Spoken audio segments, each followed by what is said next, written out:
Alright, now we are going to make this geometry application using classes and methods. In the last video I did talk about how you can set this up and use tabs and what name identifiers you need to set these buttons as. This about button is nothing, it's nothing special. Don't try to do anything special for that. It's just a pop-up that shows who made the program. You can do an about button if you want. I just threw that on there in the last video. Hypotenuse, once again, name identifier, make sure you change it. You can change all these, what's it called, these numeric up-downs to a higher maximum value if you want. Their default maximum, well, their maximum right now is set to 10,000. I put it at. I don't know what you're going to put it at. That's your decision. Anyways, go ahead and double click on all these buttons. Basically what our idea is, we're going to take these buttons and we're going to make methods out of them. And the tabs are going to be the classes. The first class will be a circle class. And in it will be two methods for circles, for handling circles and formulas. So the first method will be a get circumference method that basically takes the circumference formula and it inputs the radius and it gets out the circumference. And then you input the radius for get area method and it will output the area of the supposed circle that we have a radius for. Then the triangle class will have a hypotenuse method where you input two known sides and then return the hypotenuse of the supposed 90-degree triangle. And you'll learn a few things along the way. I'm going to be using converting again. I'm not sure if I've used that in a previous video, but we will be converting decimals from one, or what's it called?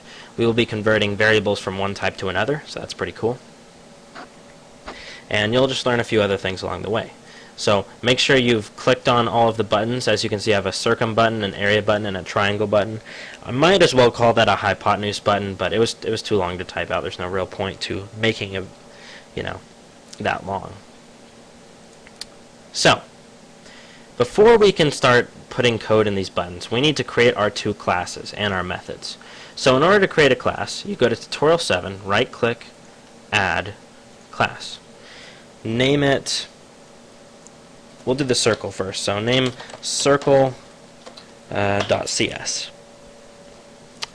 Now, in our circle.cs, we're going to need using system Windows forms.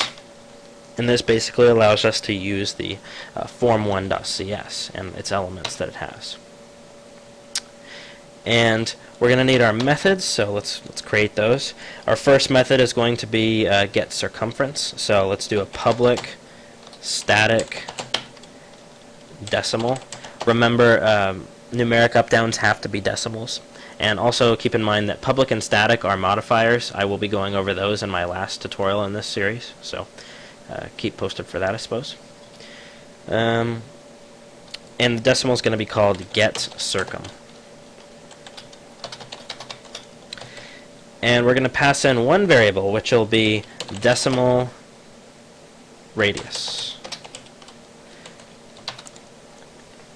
Now then, it's pretty simple to get the circumference. It's just 2 times pi times r.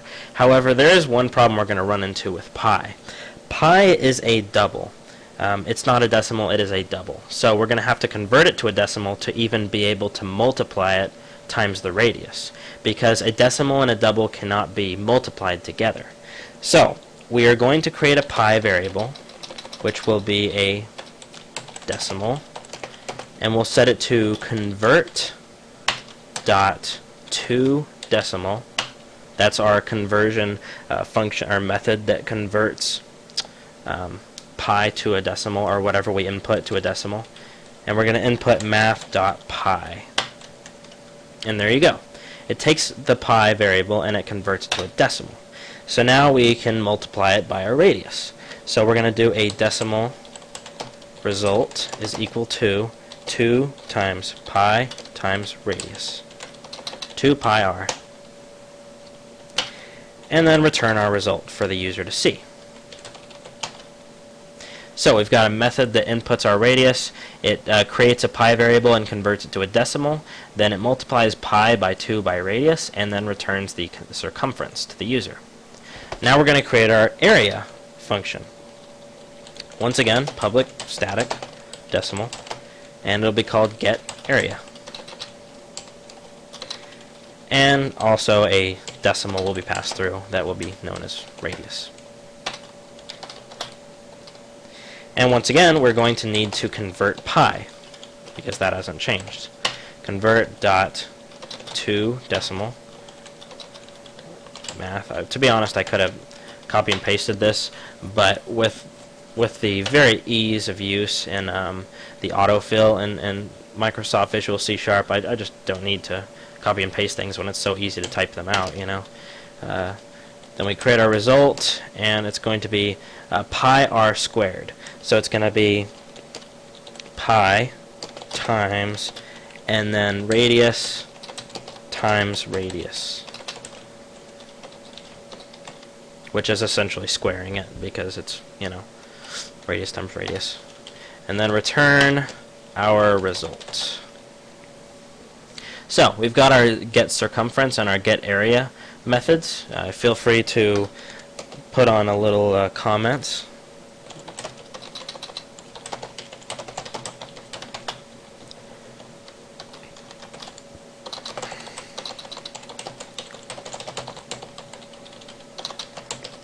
I think that's how you spell circumference. Alright, so we have our circle class. We have it, and it's perfectly created. It assumedly works fine. Now it's time to create our triangle class, which will only have one method in it, so it's not that difficult. Add class, and we'll call it triangle. However, our triangle method will be a little more difficult. Keep in mind we also have to add our using system.windows.forms once again. Otherwise, you know, Form 1 will not work correctly with it. So now we create our getHypotenuse function. Once again, public static decimal get hypo is what I'm going to call it. I don't want it to be too long, you know. And then we're going to do decimal side 1. This is the a squared side, and then the b squared side will be decimal side 2. Okay, so once again we're going to need our pi variable. I'm just going to go over here to our circle 1, and this time I'm just going to copy it, you know. Just, you know, save us some time. Might as well. Wait, no, we don't need that. Never mind. The getHypotenuse function is going to simply use the Pythagorean theorem. I mean, that's really the best option. You know, that, I mean, you can use, I guess, sine and all that other jazz, but we don't have any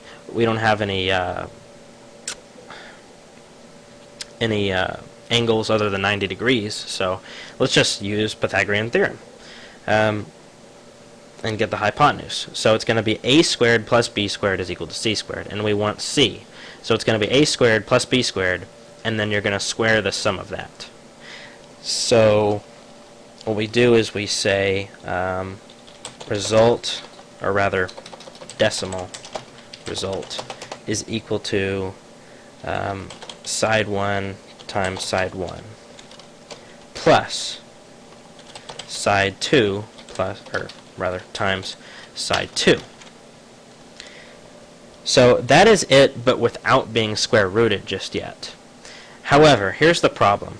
To use the math square root function, you have to be square rooting a double, and when it comes to, you know, a decimal. So you're going to have to use a double variable. So we need to convert this result to a double. So we're going to say double res underscore dub, and set it equal to convert dot to double, and then inside we're going to give it our result that we currently have. And then the outcome of the square root has to be also a double. So double res, or I guess we can just say res dub is equal to square root. Actually, what we could do is we could just say result is equal to convert dot to double, or to decimal rather, and then take the math dot square root. The square root function basically does exactly what it says it is. SQRT just square roots whatever you give it. So we're going to give it our res dub. And it should work out fine. So basically we just created our result that adds on a squared plus b squared, and then we created a temporary res underscore dub, which is a double, and it converts our result to double. And then over here we square rooted our res double right here, and then converted that square root to a decimal. I guess if we really wanted to, what we could do is we could replace res dub with convert to double result right here, and just kind of, mash it on and just get rid of that whole line. So let's go ahead and do that. I mean, it looks awkward and gaudy, but it works, and it condenses it down to one line. And now we can just return our result, and now we have no errors. There we go. So that is our get hypotenuse, method, and we now have our two classes, our class of circle and our class of triangle. And we are ready to use them in our buttons. So let's start out with circumference. Now then, in order to use these methods, I guess we can just create a result variable, as we usually do. Decimal result is equal to circle dot, we're doing circumference, so get circumference, and then we just take our take our numeric up down, which is circumbutton. No, no, it's not. It's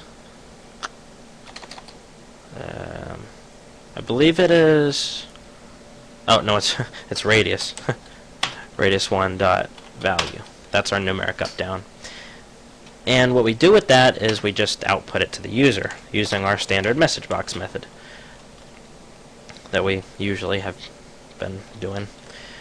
The circumference is, and then result. So let's test this out. If we give it a radius of, say, 3 and get the circumference, it's about 18.84955, and so on and so forth. And I think we can agree that that is a legitimate claim. 2 pi r, 3 times 3.14 is about 9, times 2 is 18. So yeah, that's legitimate. That is legitimate. And we can do the same thing for our other buttons. For instance, for area, we can just copy and paste that, change the get circum to get area, use the same radius variable, change circumference to area. Triangle button, change it up a bit, change the circle to triangle. Get hypo, change radius to side 1 dot value. Oh wait, I believe it's try side 1 dot value,